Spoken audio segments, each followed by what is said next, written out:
Hello दोस्तों, कैसे हैं आप। Welcome to my YouTube channel. पिछले वीडियो में इलेक्ट्रिक फील्ड इंटेंसिटी को डिस्कस किया जा चुका है, इलेक्ट्रिक फील्ड को अच्छे से डिस्कस किया जा चुका है, यूनिट चार्ज को डिस्कस किया जा चुका है, यूनिट पॉजिटिव चार्ज को डिस्कस किया जा चुका है और वैद्युत क्षेत्र के किसी बिंदु पर इलेक्ट्रिक फील्ड के किसी पॉइंट पर इलेक्ट्रिक फील्ड इंटेंसिटी निकालने के लिए टेस्ट चार्ज ही क्यों रखा जाता है, ये भी आपको बताया जा चुका है। अब इसके बाद जो हम लोगों को बात करना है वह बात करना है दैट इज अ डाइपोल के बारे में। किसके बारे में हम लोग बात करेंगे? डाइपोल का। लेकिन डाइपोल पे बात करने से पहले एक टॉपिक छूट गया था। जैसे कि मैंने आपको इलेक्ट्रिसिटी समझाया था, तो इलेक्ट्रिसिटी में हमारी आपकी बात हुई थी कि एक कॉम्ब है और हेयर है, इनके बीच में कोई कांटेक्ट नहीं है, तो इसके ये क्या है, अभी इलेक्ट्रिकली न्यूट्रल है। जैसे कांटेक्ट होता है, रबिंग होता है, रबिंग के बाद इसके अंदर एक प्रॉपर्टी डेवलप हो जाती है कि छोटे छोटे पीस ऑफ पेपर को अपनी ओर अट्रैक्ट करने का। तो इस प्रॉपर्टी को हम लोगों ने क्या कहा था? इलेक्ट्रिसिटी कहा था, जिसमें हम लोगों ने यह भी बात किया था कि स्टैटिक इलेक्ट्रिसिटी पढ़ना है और करंट इलेक्ट्रिसिटी पढ़ना है, जिसमें हमने यह कहा था कि जो फर्स्ट चैप्टर है वह स्टैटिक इलेक्ट्रिसिटी है, जिसमें चार्ज हमारा रेस्ट में होगा, मोशन में नहीं होगा। और करंट इलेक्ट्रिसिटी जब हम पढ़ेंगे थर्ड चैप्टर को, तो उसमें हमारा चार्ज मोशन में होगा, वो हमें क्या देगा? करंट देगा। ठीक है, ये आपकी हमारी बात हो चुकी थी। उसके बाद आपको जैसा कि जानकारी है कि अभी हमने न्यूमेरिकल आपको नहीं कराया है, लेकिन आप चिंता मत करिए, पहले कॉन्सेप्ट हम लोग डेवलप कर लें, डेरिवेशन के थ्रू थ्योरी को अच्छे से हम लोग डेरिवेशन को अच्छे से समझ लें, थ्योरी को समझ लें, कोई फार्मूला कैसे आया है उसको अच्छे से समझ लें। उसके बाद कहानी है ना कि अखाड़ा में उतरने से पहले अपने आप को तैयार किया जाता है, तो पहले आप अपने से मजबूत हो जाइए। उसके बाद न्यूमेरिकल को तो हम लोग यूं सॉल्व करेंगे और धुआं मार करके उड़ा देंगे। ओके, तो आप एक काम करिए, अब हम लोग जो डिस्कस कर रहे हैं वह क्वांटाइजेशन ऑफ चार्ज छूट गया था। कुलाम के नियम से पहले मुझे, कुलाम्स लॉ के पहले मुझे क्या बोलते हैं, आपको पढ़ाना था क्या? क्वांटाइजेशन ऑफ चार्ज, तो वो छूट गया था, तो उसको हम लोग पहले डिस्कस कर लेते हैं। तो बात करेंगे दोस्तों किसकी? क्वांटाइजेशन ऑफ चार्ज की। चलिए, तो मैंने लिख दिया that is a quantization of charge. तो क्वांटाइजेशन ऑफ जो चार्ज होता है, पहली बात मैं कुछ लिखना चाहता हूं, that is a Q equal to plus minus N, मैंने लिख दिया। तो Q equal to plus minus N E. अब हम इसी पे बात कर लेंगे तो हमको क्वांटाइजेशन ऑफ चार्ज समझ में आ जाएगा। अब मैं आपको एक चीज समझाता हूं, मैं कोई और एग्जांपल ना लेके मैं कॉम और हेयर वाला ही ले लेता हूं। तो जब कॉम और हेयर के बीच में कांटेक्ट नहीं है, नो कांटेक्ट, तो वह क्या है? इलेक्ट्रिकली न्यूट्रल है। क्या है? न्यूट्रल। पर जैसे ही कांटेक्ट है, कांटेक्ट मतलब कह सकते हैं कि जैसे रबिंग होता है किसके किसके बीच में? कॉम और हेयर के बीच में, तो वह क्या हो जाता है? इलेक्ट्रिकली चार्ज हो जाता है। क्या हो जाता है? चार्ज हो जाता है। और इस इलेक्ट्रिकली चार्ज होने पर इसके अंदर एक प्रॉपर्टी डेवलप होती है कि छोटे छोटे पीस ऑफ पेपर को अपनी अट्रैक्ट कर लेता है, तो वह इलेक्ट्रिसिटी का डेफिनेशन बन जाता है कि उस प्रॉपर्टी को ही इलेक्ट्रिसिटी कहते हैं, जिसके कारण कोई कॉम जो है वो क्या बोलते हैं, छोटे छोटे पीस ऑफ पेपर को अपनी ओर अट्रैक्ट कर पा रहा है। लेकिन क्वांटाइजेशन ऑफ चार्ज में मैंने यह एग्जाम्पल क्यों लिया? तो यह एग्जाम्पल मैंने इस लिया कि आप इस वाले पार्ट को छोड़ दो जब कॉन्टेक्ट नहीं है, और जब कॉन्टेक्ट है इस वाले पार्ट को पकड़ लो। तो कॉन्टेक्ट होना मतलब क्या हो रहा है? रबिंग हो रही है। तो रबिंग होने का क्या मतलब हो रहा है? जब रबिंग हो रहा है या कांटेक्ट हो रहा है, तो इसका यह मतलब हुआ कि वह क्या हो रहा है? चार्ज हो रहा है। तो चार्ज होने का क्या मतलब हुआ? चार्ज होने का मतलब यह हुआ कि एक बॉडी से इलेक्ट्रॉन गया और दूसरे बॉडी में चला गया, एक बॉडी से इलेक्ट्रॉन निकला और दूसरे में चला गया। तो जहां से इलेक्ट्रॉन निकला, तो चूंकि इलेक्ट्रॉन क्या है? निगेटिव चार्ज है, इलेक्ट्रॉन पर निगेटिव चार्ज होता है, तो जहां से वह निकलेगा वहां क्या हो जाएगा? पॉजिटिव। ठीक है ना, वह बॉडी पॉजिटिव हो जाएगा क्योंकि वहां पर इलेक्ट्रॉनों की कमी हो जाएगी, और जहां पर वो जाएगा तो वहां पर इलेक्ट्रॉनों की एक्सेस हो जाएगी, तो वहां पर क्या हो जाएगा? वो निगेटिव हो जाएगा। आप समझ पा रहे हैं? क्योंकि इलेक्ट्रॉन के ऊपर क्या चार्ज होता है? निगेटिव चार्ज होता है। ये तो आप पढ़ चुके हैं, क्लास 12 के स्टूडेंट हैं, ये सब चीज तो क्लास 9 में ही पढ़ा दिया गया होगा आपको। जहां इससे इलेक्ट्रॉन निकलता है वो बॉडी क्या हो जाता है? पॉजिटिव हो जाता है। पॉजिटिव होने का मतलब क्या हुआ? Deficiency of electron, deficiency of electron. और जहां इलेक्ट्रॉन जाता है मतलब एक्सेस ऑफ इलेक्ट्रॉन, मतलब वहां इलेक्ट्रॉनों की अधिकता हो जाती है, एक्सेस ऑफ इलेक्ट्रॉन। तो हमारा कहने का मतलब यह है कि चार्ज होने के लिए इलेक्ट्रॉनों का आदान प्रदान हो रहा है। तो अब चूंकि हमको क्वांटाइजेशन ऑफ चार्ज समझना है, तो अब यहीं पर देखिए हम लोग बात करेंगे। तो जब इलेक्ट्रॉनों का आदान प्रदान हो रहा है किसके लिए, इलेक्ट्रिकली चार्ज होने के लिए, तो जो यह आदान प्रदान होगा, या यह जो चार्ज का ट्रांसफर होगा, या जो चार्ज का लेन देन होगा, वह टुकड़ों में नहीं होगा, वह पीस में नहीं होगा, यही क्वांटाइजेशन ऑफ चार्ज कहता है। वह पीस में नहीं होगा। तो पीस में नहीं होगा का क्या मतलब है, तो पीस में नहीं होने का मतलब यह है कि जैसे मान लीजिएगा, सपोज करिएगा कि यहां से कितने इलेक्ट्रॉन निकले, 2 इलेक्ट्रॉन निकले, या यहां से कितने इलेक्ट्रॉन निकले, 3 इलेक्ट्रॉन निकले। अगर 2 इलेक्ट्रॉन निकले तो यह कितना हो गया, +2 चार्ज, और यहां पर 2 इलेक्ट्रॉन गए तो यह क्या हो गया, -2 चार्ज। अगर यहां से 3 इलेक्ट्रॉन निकले तो कितना हो गया, +3 चार्ज, और यहां कितना हो गया, -3 चार्ज।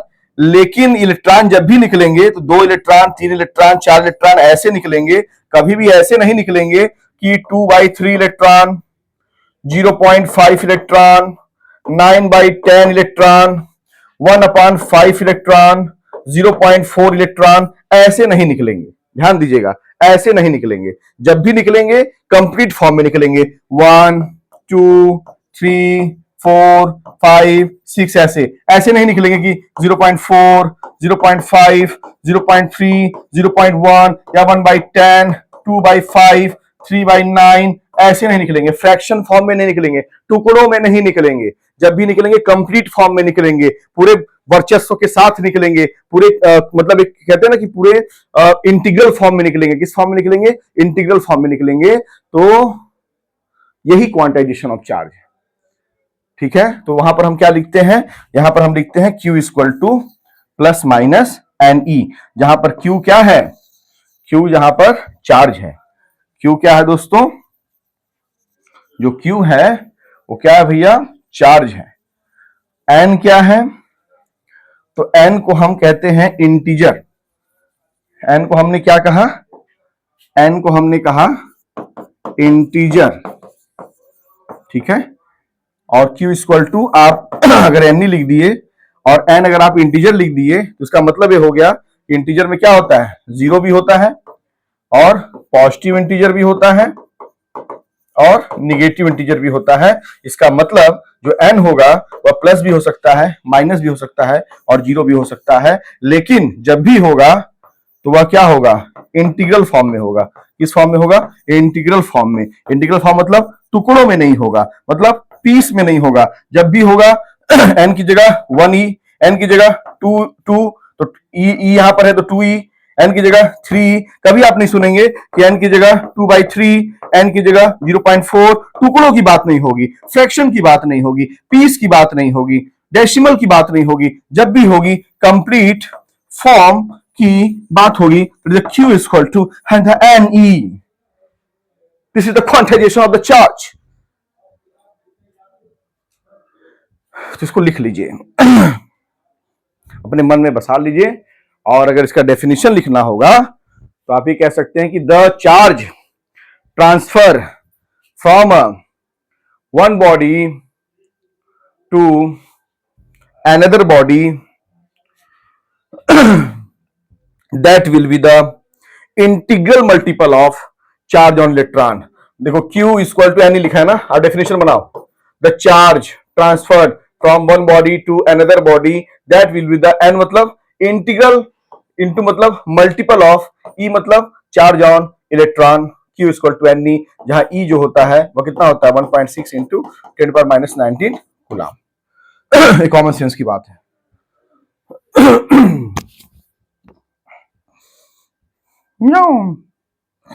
ओके, आफ्टर दैट थोड़ा बात करते हैं क्वांटाइजेशन पे ऑफ चार्ज पे। हम लोगों ने बात कर ली, अब हम किस पे बात करेंगे, तो क्वांटाइजेशन ऑफ चार्ज पे बात करने के बाद डाइपोल पे बात करते हैं। भाई डाइपोल देखो, कोई पूछेगा डाइपोल क्या है तो बोलते हैं डाइपोल एक सिस्टम होता है। कोई पूछेगा कैसा सिस्टम होता है, बोलना इसमें इसमें क्या होंगे, 2 चार्जेस होंगे, 2 चार्जेस होंगे, और उन चार्जेस में एक कंडीशन होगा, पता है क्या, उनका मैग्नीट्यूड सेम होगा, सेम मैग्नीट्यूड, बट साइन क्या रहेगा, अपोजिट रहेगा। क्या रहेगा? साइन अपोजिट रहेगा। अब वो सिस्टम में बना दूं थोड़ा सा, this is the this Q and minus Q and plus Q और इनके बीच का डिस्टेंस मान लेते हैं दैट इज 2L। और इन चार्जों के बीच की जो दूरी होगी, distance of this two charges is very small. तो ये जो सिस्टम है इसको हम क्या कहेंगे? डायपोल कहेंगे। फॉर एग्जांपल आप देख लीजिए, मैंने Q लिखा तो यहां पर भी मैंने Q लिखा, Q1 Q2 Q3 नहीं लिखा। क्यों? क्योंकि Q लिखने का एक ही मतलब हो गया कि मैग्नीट्यूड जो हो गया वह क्या हो गया? सेम हो गया। लेकिन एक माइनस में है और एक प्लस में है, मतलब साइन जो हो गया वो क्या हो गया? अपोजिट हो गया, अलग हो गया।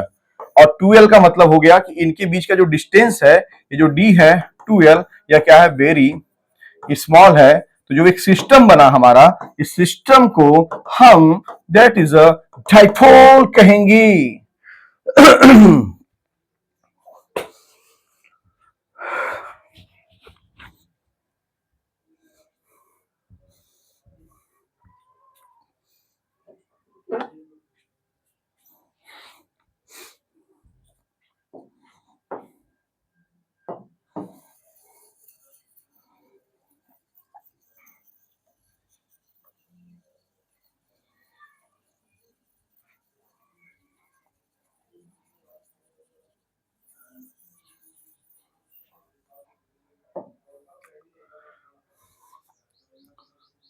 तो डायपोल आपको समझ में आ गया होगा। Dipole is a system of the charge,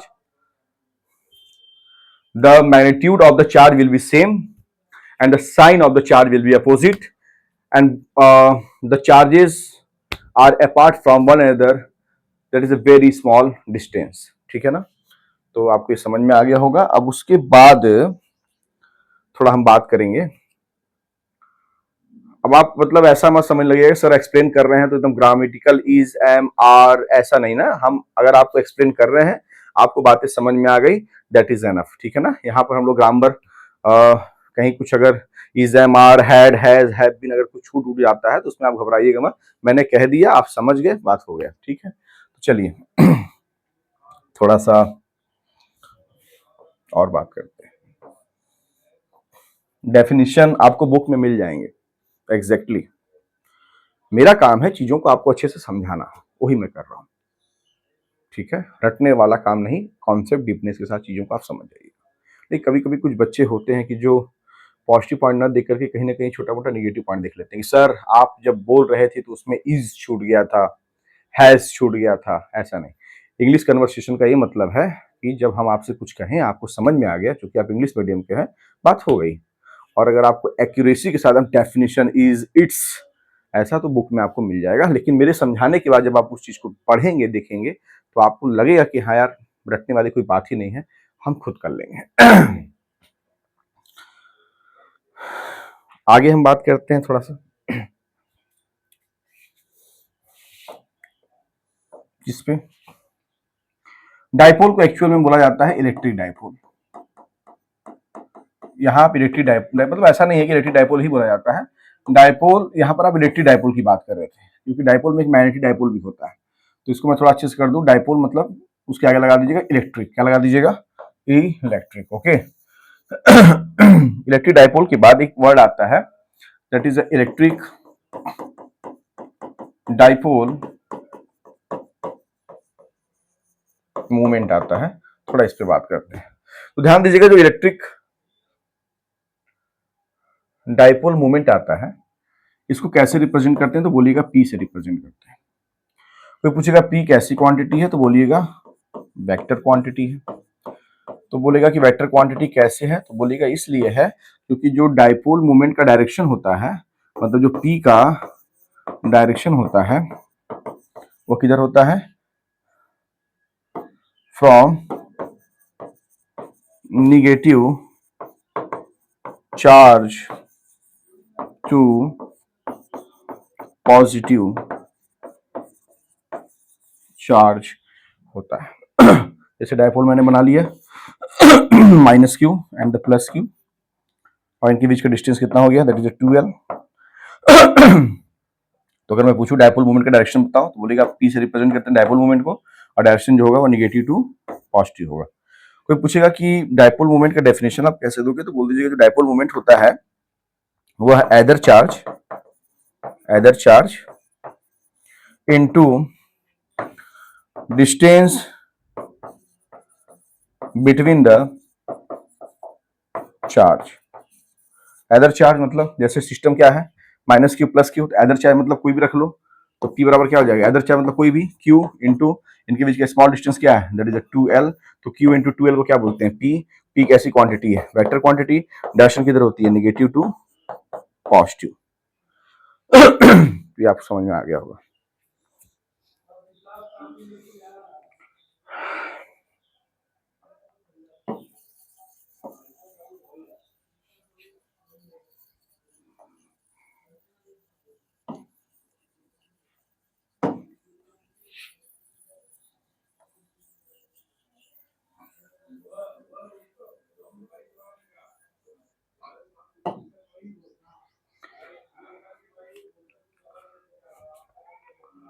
अब इसके बाद अगर हम बात करना चाहें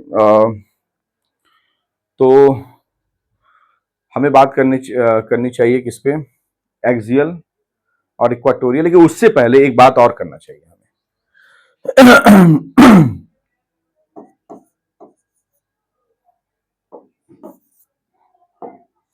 electric field intensity due to a point charge at distance r, at distance r, electric field intensity due to a point charge at distance r, for example that, जैसे मान लीजिए, आपको एक बात पहले मैं बता दूं फिर से कि अगर कोई चार्ज अगर प्लस में है तो जो इलेक्ट्रिक फील्ड लाइंस जाएंगी वह बाहर की तरफ, मतलब इलेक्ट्रिक फील्ड का जो डायरेक्शन होगा वह बाहर की तरफ होगा, माइनस क्यू है तो अंदर की तरफ होगा। ये बात हमारी आपकी हो चुकी है, ठीक। इलेक्ट्रिक लाइंस ऑफ फोर्सेस जो है वो वैद्युत क्षेत्र, सॉरी इलेक्ट्रिक फील्ड को रिप्रेजेंट करने के लिए एक लाइंस होती हैं, और उस पर भी हम लोग बात करेंगे। तो अगर प्लस है तो आउटर डायरेक्शन में, और अगर नेगेटिव है तो इनर डायरेक्शन में।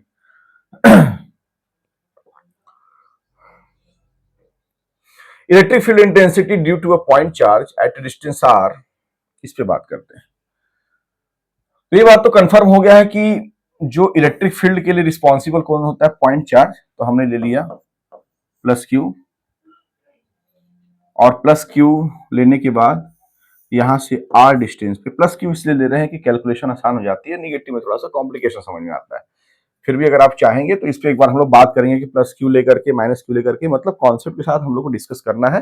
पहले क्या करता हूं, पहले आपको क्लास 12th लेवल पे चीजों को डिस्कस कर लेता हूं, उसके बाद कुछ थोड़ा अपर लेवल पे भी डिस्कस कर लिया जाएगा, तो घबराने वाली बात नहीं है। फिलहाल अभी हमने प्लस क्यू चार्ज लिया, तो ये कंफर्म हो गया कि प्लस क्यू लेने के बाद जो इलेक्ट्रिक फील्ड का डायरेक्शन होगा वो किधर होगा, बाहर की तरफ होगा, ये ऐसे होगा। अब मैं कहूं कि r डिस्टेंस पे एक पॉइंट क्या है, P है, और इसी P पर मुझे क्या निकालना है, इलेक्ट्रिक फील्ड इंटेंसिटी को निकालना है, ठीक है। तो इलेक्ट्रिक फील्ड का डायरेक्शन किधर हो गया, बाहर की तरफ हो गया। एक पॉइंट P है जो इस चार्ज से कितने डिस्टेंस पे है, r डिस्टेंस पे है, और हमको इस पॉइंट पे क्या निकालना है, इलेक्ट्रिक फील्ड इंटेंसिटी निकालना है। तो आप एक बात बताइए, जब ऐसा होता है तो हम लोग क्या करते हैं, तो जब भी हम लिखेंगे, हम एक बात समझिएगा कि इलेक्ट्रिक फील्ड के किसी पॉइंट पर अगर हम इलेक्ट्रिक फील्ड इंटेंसिटी E निकालना चाहते हैं, तो उस पॉइंट पर हम क्या रखते हैं, टेस्ट चार्ज रखते हैं। क्या रखते हैं, टेस्ट चार्ज। तो मान लीजिए यहां पर हमने टेस्ट चार्ज रख दिया, that is a Q not. अब मुझे एक बात बताइएगा, जब टेस्ट चार्ज आपने रख दिया तो ये तो कंफर्म है कि इसके और इसके बीच में क्या लगेगा, एक फोर्स लगेगा। कूलम्ब्स लॉ के हिसाब से, कूलम्ब्स लॉ कहता है कि अगर दो चार्जेस हैं, अगर एक दूरी पे हैं, तो उनके ऊपर क्या लगेगा, कूलम्ब फोर्स लगेगा, और वह दूरी भी मिनिमम कितनी होनी चाहिए उस पर भी हम लोग बात करेंगे, ठीक है। तो दो चार्जेस है, अगर r डिस्टेंस पे है तो उनके ऊपर कूलम्ब फोर्स लगेगा, ठीक है। तो यहाँ पर Q नॉट पे इस Q के कारण फोर्स लगेगा। चलिए, तो कितना फोर्स लगेगा, F बराबर 1/4 पाई epsilon 0 Q not upon r square, equation number first. चलिए ठीक है। उसके बाद चूंकि इस पॉइंट पे हमको इलेक्ट्रिक फील्ड इंटेंसिटी निकालना है, इस प्लस क्यू के कारण यहाँ पर क्या बन गया, इलेक्ट्रिक फील्ड बन गया है। और इलेक्ट्रिक फील्ड के में बहुत सारे पॉइंट हैं, तो यहाँ पर एक पॉइंट पर मुझे इलेक्ट्रिक फील्ड इंटेंसिटी निकालना है। तो आपको पता है फार्मूला क्या होता है, ई बराबर इलेक्ट्रिक फील्ड इंटेंसिटी बराबर मैंने लिखवाया है एफ बराबर क्यू नॉट। इसको स्केलर फॉर्म में कैसे लिख देंगे, ई बराबर F by Q not, equation number second. अब एक काम करते हैं, ये जो एफ दिख रहा है आपको, इस इक्वेशन फर्स्ट से एफ की वैल्यू को उठा करके यहां रख देते हैं तो हमको ई मिल जाएगा, that is the magnitude of the electric field intensity. तो कैसे करेंगे, तो E is equal to 1 upon Q naught, और एफ की जगह हम क्या लिखेंगे, दैट इज 1 अपॉन, सॉरी थोड़ा सा आपको कंफ्यूजन ना हो इसलिए इसको मैं, ऊपर में एफ है तो ऊपर में क्या लिखेंगे 1 upon 4 pi epsilon 0 and the Q naught upon R square and divided by Q naught, तो इंटू कर देंगे तो 1 अपॉन क्यू नॉट से क्यू नॉट क्या हो गया, कैंसिल हो गया। तो जो हमको ई मिला वो क्या मिला, 1 upon 4 pi epsilon 0 Q upon R square, that is nothing electric field, this is the intensity electric field intensity, that is electric field intensity. ये आपको मिल गए। अगर कोई पॉइंट चार्ज है उसे आर डिस्टेंस पे किसी पॉइंट पर ई निकालना है तो डायरेक्ट आप इस फार्मूला को यूज करके निकाल सकते हैं। पाई की वैल्यू 3.14 लगभग, एप्सिलॉन 0 8.85 या इस पूरी की वैल्यू रख दीजिए 9 × 9, और क्यू की वैल्यू आपको दिया रहेगा, आर आपको दिया रहेगा, आप इलेक्ट्रिक फील्ड इंटेंसिटी निकाल लेंगे। इसका जो यूनिट होगा वो न्यूटन पर कूलम होगा, ठीक है। तो इस पे हम लोगों ने बात कर लिया। इस पर बात करने के अलावा हम लोग और क्या बात कर सकते हैं, तो हम लोग बात करते हैं, काम करते हैं, इस वाले वीडियो में मैं आपको एक्सियल वाला बता देता हूं, सेकेंड वीडियो में हम लोग इक्वाटोरियल डिस्कस करेंगे, पहले इस वाले में हम लोग एक्सियल बात कर लेते हैं। तो हम बात करते हैं कि जैसे electric field due to dipole at an axial point, electric field निकालना है आपको, इलेक्ट्रिक फील्ड यहां लिख लीजिए इंटेंसिटी, इलेक्ट्रिक फील्ड इंटेंसिटी आपको निकालना है due to a dipole at an axial point. Axial की बात आ गई, मतलब कहीं ना कहीं आपके दिमाग में एक्सिस वर्ड आ गया होगा, तो डाइपोल की बात आ गई, डाइपोल की बात आई और एक्सियल की बात आई और इलेक्ट्रिक फील्ड इंटेंसिटी की बात आई। तो पहले डाइपोल बनाइए, क्योंकि निकालना तो डाइपोल के कारण ही है। डाइपोल हमारा कुछ कैसा हो जाएगा, देखिए ध्यान से, आपका डेरिवेशन हो रहा है वो ध्यान से देखिएगा, माइनस क्यू हो गया, इसका नाम दे दिया मैंने ए पॉइंट, और डाइपोल कितना हो गया, ये वाला आपका क्या हो गया, दैट इज थोड़ा और छोटा बनाइए, ये हो गया बी पॉइंट, यहाँ हो गया आपका प्लस क्यू हो गया, और यहाँ इसका ये मिड पॉइंट हो गया। इन यहां से लेके यहां तक का जो डिस्टेंस हो गया वो कितना हो गया, 2l हो गया। तो यहां से यहां तक का डिस्टेंस मान लीजिए ये वाला पॉइंट क्या है, दैट इज ओ पॉइंट है, तो यहां से यहां तक का डिस्टेंस क्या हो गया, एल हो गया, और यहां से यहां तक का डिस्टेंस क्या हो गया, एल हो गया। और आप एक चीज देखिएगा, इसके क्या बोलते हैं, इनके बीच की जो दूरी है हम लोगों ने क्या ले लिया है, 2l ले लिया है, ठीक है। अब एक पॉइंट जहां पर हमको क्या निकालना है, इलेक्ट्रिक फील्ड निकालना है। अब चूंकि वह पॉइंट कहां पर होना चाहिए, तो एक्सियल पॉइंट का मतलब हो गया कि वह पॉइंट एक्सिस पे होना चाहिए, तो इसका एक्सिस जो होगा वो ऐसे होगा, तो यहीं पर कोई पॉइंट होगा। तो पॉइंट का मतलब हो गया कि दैट इज मान लीजिए ये आपका पॉइंट है, ये पी पॉइंट है, और यहीं पर आपको क्या निकालना है, इलेक्ट्रिक फील्ड इंटेंसिटी निकालना है।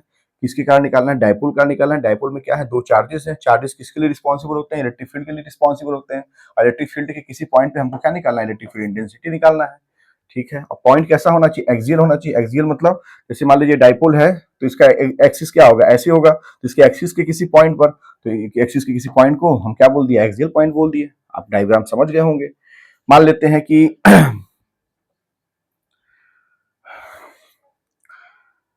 ठीक है, इस प्लस क्यू से इसकी जो डिस्टेंस है वह हम लोग मान लेते हैं कितना मान लें, ना हाँ एक बात और है, मान लेते हैं कि इस एपी पॉइंट जो है इसके मिड पॉइंट से कितने डिस्टेंस पे है, आर डिस्टेंस पे है।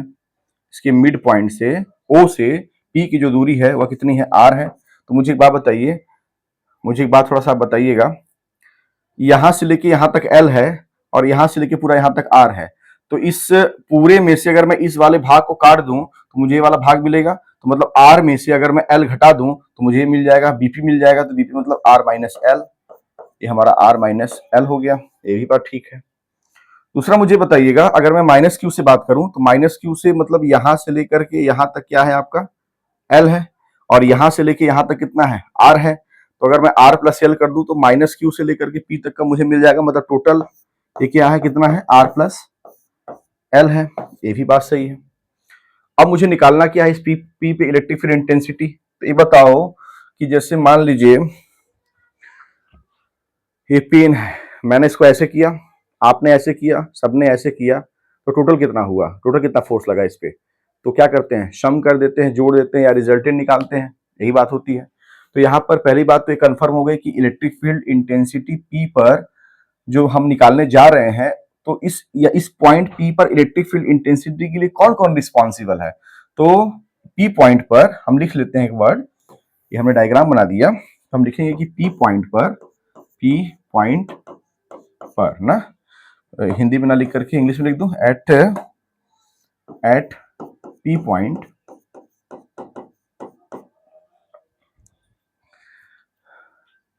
For the electric field intensity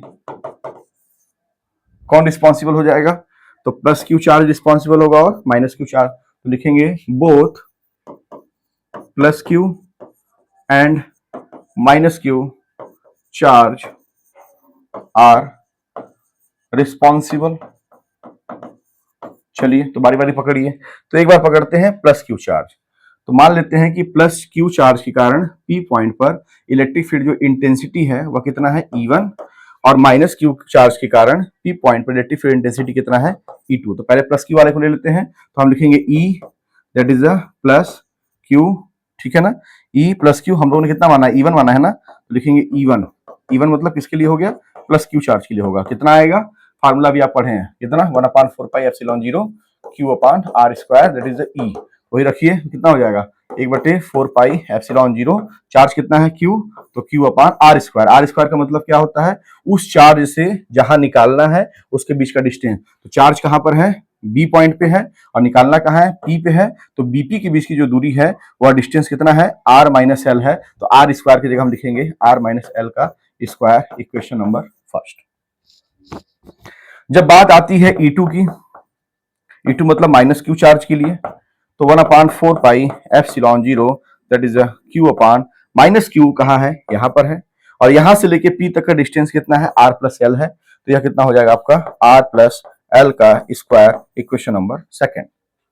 अब आपको E1 मिल गया, अब आपको E2 मिल गया, मतलब इस P को एक थप्पड़ किसने मारा, प्लस क्यू ने, और एक थप्पड़ माइनस क्यू ने। तो अब हम क्या निकालेंगे, इसका रिजल्टेंट कि टोटल कितना थप्पड़ पड़ा इसको। तो आप एक चीज गौर करिएगा कि जब ये प्लस क्यू चार्ज है, तो प्लस क्यू चार्ज होता है तो इलेक्ट्रिक फील्ड लाइन किधर होती है, बाहर की तरफ, और माइनस होगा तो अंदर की तरफ। मतलब प्लस क्यू चार्ज होगा तो इलेक्ट्रिक फील्ड का डायरेक्शन बाहर की तरफ, माइनस क्यू होगा तो अंदर की तरफ। तो यहाँ पर एक चीज देखिएगा ध्यान से, एक बात और मैं समझाना चाहता हूं कि अगर दो वेक्टर क्वांटिटी, जैसे वेक्टर क्वांटिटी में समझिएगा, अगर एक वेक्टर इधर है और दूसरा वेक्टर अगर अपोजिट है, तो ये तो कंफर्म हो जाएगा कि जो रिजल्टेंट आएगा उसको पाने के लिए हम क्या करेंगे, सबट्रैक्ट करेंगे। अगर एक वेक्टर इधर है, दूसरा वेक्टर भी इधर ही है, तो रिजल्टेंट पाने के लिए दोनों को हम क्या करेंगे, जोड़ेंगे, ठीक है। तो यहां पर आप एक चीज देख रहे होंगे कि E1 प्लस क्यू के कारण, E2 माइनस क्यू के कारण, तो इसका जो रिजल्टेंट आएगा वह क्या आ जाएगा, ई को क्या बोलेंगे, रिजल्टेंट। रिजल्टेंट कितना हो जाएगा। अब ये प्रश्न उठता है कि E1 का डायरेक्शन किधर है, तो देखिए ध्यान से, प्लस क्यू है, इसके कारण P पर इलेक्ट्रिक फील्ड इंटेंसिटी, तो E1 का जो डायरेक्शन है वो किधर है, प्लस क्यू के कारण किधर होगा, इधर होगा, इधर होगा, ठीक है। अब माइनस क्यू है, तो माइनस क्यू के कारण P पर निकालना इलेक्ट्रिक फील्ड इंटेंसिटी, तो इसका जो डायरेक्शन होगा किधर होगा, ऐसे होगा, क्योंकि माइनस क्यू में अंदर की तरफ होता है, मैंने पहले ही बताया है, देखिए यहाँ पर। तो एक कंफर्म हो गया कि E1 का डायरेक्शन इधर और E2 का डायरेक्शन इधर, तो दोनों क्या हो गया, अपोजिट हो गए, मतलब एक ऐसे हो गया E1 और एक ऐसे हो गया E2। तो ये बात तो कंफर्म हो गई कि अपोजिट होंगे, तो घटाना है। अब घटाने का जो सेंस है, अब यहाँ एक प्रश्न आता है कि सर घटाएंगे तो ठीक है, अभी तो घटाने का मतलब क्या है कि हमको सबट्रैक्ट करना है। तो सबट्रैक्ट मतलब या तो E1 में से E2 को घटाओगे, या तो E2 में से E1 घटाओगे, क्योंकि हमको रिजल्टेंट चाहिए। तो अब प्रश्न ये उठता है कि हम किसमें से किसको घटाएंगे। तो आपको एक जानकारी है क्या, जिसका डिनोमिनेटर छोटा होता है वह वैल्यू उतना ही बड़ा होता है। जैसे अगर मैं कहूं 1/2 बड़ा कि 1/3 बड़ा, तो आप बोलेंगे कि सर 1/2 बड़ा क्यों? क्योंकि देखिए डिनोमिनेटर यहाँ 3 बड़ा है लेकिन डिनोमिनेटर छोटा है, तो जिसका डिनोमिनेटर छोटा वह वैल्यू उतना ही बड़ा। तो यहाँ खुद बताइए, यहाँ r माइनस एल लिखा है, यहाँ r प्लस एल लिखा है, तो किसकी वैल्यू बड़ी है? तो जाहिर सी बात है यहाँ पर ए वाली वैल्यू बड़ी है। तो जो वैल्यू बड़ी है तो जो हम सब्ट्रैक्ट करते हैं वह बड़े में से छोटे करते हैं। 4 में से 3 घटाओगे, 3 में से ना कि 4 घटाओगे, समझ में आया? तो यहाँ पर ये वाला वैल्यू क्या हो गया? बड़ा हो गया, ये वाला वैल्यू छोटा हो गया। तो सॉरी, ये वाली वैल्यू क्या हो गई? छोटी हो गई। क्यों? क्योंकि इसका डिनोमिनेटर क्या हो गया? बड़ा हो गया। ये वाली वैल्यू बड़ी हो गई। क्यों? क्योंकि इसका डिनोमिनेटर क्या हो गया? छोटा हो गया। आर प्लस एल और आर माइनस एल। तो यहाँ कहने का मतलब हो गया कि E1 वाला पार्ट बड़ा हो गया, E2 वाला पार्ट छोटा हो गया। इसका मतलब हम घटाएंगे किसमें से किसको? E1 में से E2 को। तो हम लिखेंगे E1 माइनस E2। अब इसी को हम सॉल्व कर देंगे तो हमको क्या मिल जाएगा? रिजल्टेंट मिल जाएगा। कहां पर? P पर। किसके कारण? माइनस क्यू के कारण और प्लस क्यू के कारण। तो चलिए इसको थोड़ा सॉल्व करते हैं। सॉल्व करने से अब इसको सॉल्व किया जाएगा डायरेक्ट, तो इसका जरूरत नहीं है, तो इसको हम इरेज कर दे रहे हैं। फिगर आपके पास है, कहीं छूट जाए अगर मान लीजिए बाय द वे देखने में, तो आप उसको वीडियो को रिवर्स करके देख लिया करिए, ठीक है। थोड़ा बात करते हैं बाबू। ई रिजल्टेंट है तो लिखेंगे E resultant, resultant is equal to that is E1 minus E2। तो E1 की वैल्यू है कितना? 1/4 पाई एप्सिलॉन 0 और Q अपान R माइनस एल का होल स्क्वायर, और माइनस का माइनस E2 कितना है? 1/4 पाई epsilon 0 that is Q upon R plus L का होल स्क्वायर, ठीक है। यहाँ निकालिए ई रिजल्टेंट, ई रिजल्टेंट, ठीक है, कितना हो जाएगा? ये ऐसे शॉर्ट फॉर्म में लिख दिया हूँ ई रिजल्टेंट, या ई लिख दूंगा तो भी समझ जाएगा कि रिजल्टेंट ही लिख रहे हैं, ठीक है।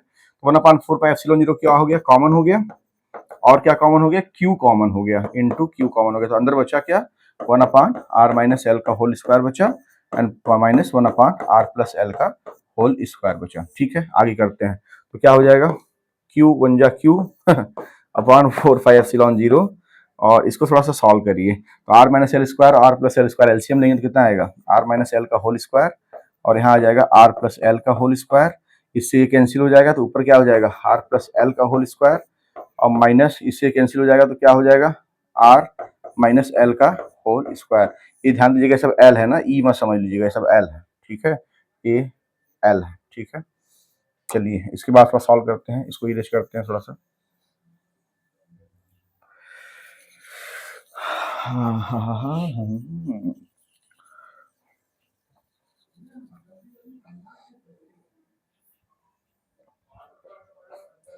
क्या हो जाएगा देखिए ध्यान से। ये हो गया आपका Q अपान 4 पाई एप्सिलॉन 0। ये हो गया आपका A square minus B square, तो एक ब्रैकेट में ए प्लस बी मतलब R plus L plus R minus L, और दूसरे ब्रैकेट में क्या हो जाएगा? ए माइनस बी मतलब R plus L minus R plus L, और अपान क्या हो जाएगा? ए स्क्वायर बी स्क्वायर मतलब क्या हो जाएगा?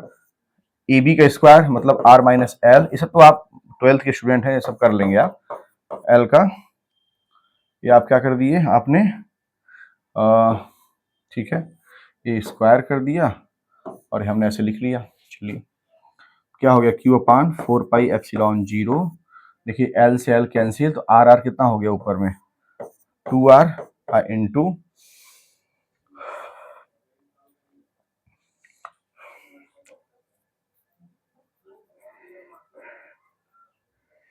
ठीक है, यहाँ से आर आर कैंसिल हो गया, एल एल कितना हो जाएगा? 2L अपान यहाँ कितना हो जाएगा? A minus B A plus B कितना हो जाएगा? A square minus B square, R square minus L square, और उसके ऊपर कितना है? स्क्वायर। ये ब्रैकेट बंद कर दीजिए, और 2 2 या कितना हो जाएगा? 4। तो लिखेंगे Q upon 4 pi epsilon 0 that is 4 into R into L upon ये कितना हो गया? R square minus L square का क्या हो गया? स्क्वायर हो गया। चलिए अब उसके बाद थोड़ा हम बात करते हैं। क्या बात करेंगे? हमें निकाल क्या रहे हैं? ये किसके बराबर आ रहा है? यह ई के बराबर आ रहा है। ई क्या है? रिजल्टेंट है। तो कितना हो जाएगा हमारा? ध्यान दीजिएगा, क्यू ई बराबर Q अपान 4 पाई एप्सिलॉन 0, और 4RL को लिख सकते हैं 2 इंटू R इंटू एल, और upon R square minus L square के स्क्वायर है, तो एक बात ध्यान दीजिएगा कि जो 2l है वह खुद ही स्मॉल डिस्टेंस है, तो जो l होगा वो और स्मॉल हो जाएगा, तो जो एल स्क्वायर होगा वो और स्मॉल हो जाएगा, तो स्क्वायर की पावर स्क्वायर है तो एल पावर 4 होगा वो और स्मॉल हो जाएगा। अब 0.1 है उसका स्क्वायर करोगे तो 0.1 इंटू 0.1 आएगा, मतलब 0.01 आएगा, तो कहीं ना कहीं वैल्यू क्या हो गया, स्मॉल ही तो हो गया स्क्वायर करने पे। तो वैल्यू जब छोटी हो जाएगी तो इस चीज को हम लोग क्या कर देंगे, नेग्लेक्ट कर देंगे। तो यहाँ पर बचा क्या, आर स्क्वायर, और उसके ऊपर बचा क्या, स्क्वायर। तो हम लोग क्या कर दिए, एल स्क्वायर को क्या कर दिए, एल स्क्वायर को, एल स्क्वायर वाले टर्म को क्या कर दिए, नेग्लेक्ट कर दिए, क्या कर दिए, नेग्लेक्ट कर दिए। ठीक है, अच्छा, क्योंकि स्क्वायर करने पे और छोटा हो जाएगा, एल स्क्वायर का और स्क्वायर करने पे और छोटा हो जाएगा। तो आर स्क्वायर और स्क्वायर के ऊपर स्क्वायर है तो क्या हो जाएगा, आर की पावर 4, एक आर कट जाएगा, तो कितना मिला हमको, E equal to Q upon 4 pi epsilon 0, ऊपर मिला 2 इंटू 2, 4 को मैंने 2 इंटू 2 किया है, और इंटू एल और अपान आर क्यू। अब एक काम करिए, क्यू को इनके साथ कर दीजिए, थोड़ा सा अरेंज कर दीजिए, बता रहा हूँ क्यों। तो 2 को इधर निकाल दीजिए, ठीक है, इंटू, और क्यू 2 है, फिर इंटू क्यू कर दीजिए, इंटू एल कर दीजिए, और अपान में 4 पाई एप्सिलॉन 0 और आर क्यू कर दीजिए। अब एक चीज देखते होंगे, ये जो 2 की यूएल दिख रहा है, तो मैंने आपको पढ़ाया डायपोल मोमेंट, तो 2 की यूएल की जगह क्या लिख सकते हैं, तो लिखेंगे पी इक्वल टू होता है 2 की यूएल, तो आप लिखेंगे ई बराबर, ठीक है, या उधर ही मिटा देता हूं, मैं इरेज कर देता हूं, एक दो स्टेप और थोड़ा देख ले हम लोग, खत्म हो जाएगा मैटर।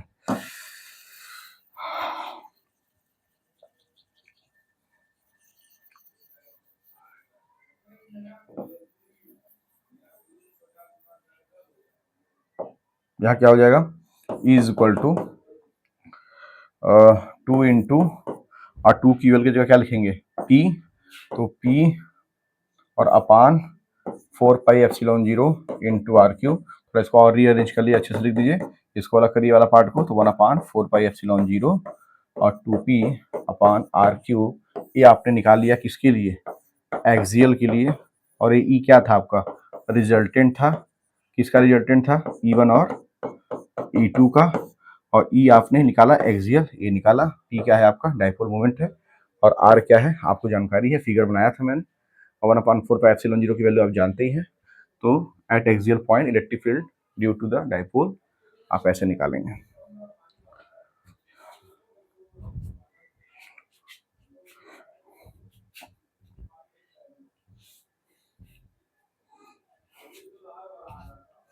नेक्स्ट वीडियो में हम लोग डिस्कस करेंगे कि इक्वाटोरियल पॉइंट के बारे में, और कुछ क्वेश्चन डिस्कस करेंगे, और आप यकीन मानिए कि मैं आपको अच्छे अच्छे क्वेश्चन कराऊंगा, लेकिन चैनल को सब्सक्राइब करिए, ठीक है, सब्सक्राइब करिए, आपको खुद अंदाजा लग गया होगा कि सर आपके लिए क्या क्या करने वाले हैं, तो प्लीज़ सब्सक्राइब द चैनल, और चैनल वीडियो को लाइक करिए, सब्सक्राइब करिए, कोई बात है कमेंट में आप हमसे कहिए, अगर कोई दिक्कत परेशानी रहेगा हम उस पर जरूर इम्प्रूव करेंगे उस चीज़ों को, ठीक है ना, सुधार होगा, इम्प्रूव होगा, क्यों, क्योंकि चीज़ें आपको समझ में आनी चाहिए, आपको परेशानी नहीं होना चाहिए। जो ये चीज़ें उपलब्ध है वो केवल आपके लिए ही तो है मेरे प्रिय विद्यार्थी students. So please try to understand emotion. आपके साथ एक भावनात्मक इमोशनल रिलेशन है, वो हमेशा रहेगा, और आपके लिए अच्छी से अच्छी चीज़ों को हम हमेशा करने का प्रयास करेंगे। जय हिंद, जय हिंद, जय हिंद।